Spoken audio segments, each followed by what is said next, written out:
Presented by Virat Music। कि खूबी छोरा में गोर की पीछा सब लागे छो कि खूबी छोरा में गोर की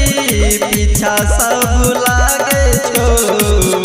गे छौरी दिहलो ढललिया हमार कौन छोरा चाटे छो गे छौरी दिहलो ढललिया हमार कौन छोरा चाटे छो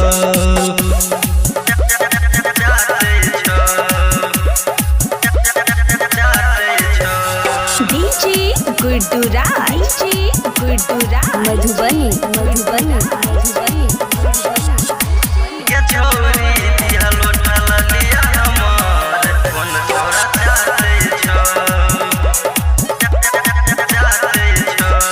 कोयल जैसन बोली के तोहार हमरा बहुत पसंद छो तोहर साथी के सेटिंग छौरी भाई से हमरा लगल छो तोरा हमरा बारे में गई दोस्त हमर जाने छो तोरा हमरा बारे में गई दोस्त हमर जाने छो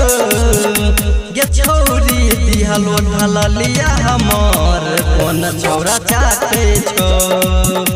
गे छौरी दिहलो ढललिया हमार कौन छोरा चाटे छो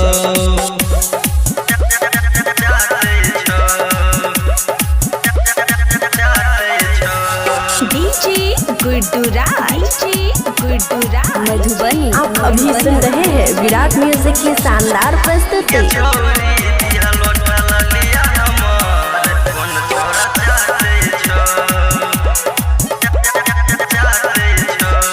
जहिया से पीछा पड़लियो गे तोरा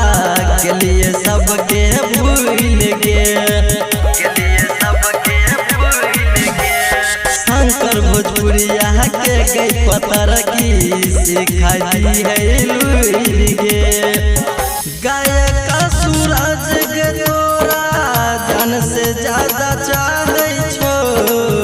गायक सूरज गे तोरा जान से ज्यादा चाहे छो गे छौरी दिहलो ढललिया हमार कौन छोरा चाटे छो गे छौरी दिहलो ढललिया हमार कौन सार चाटे छो। Virat music digital recording studio Yamuna Nagar Jagadhri.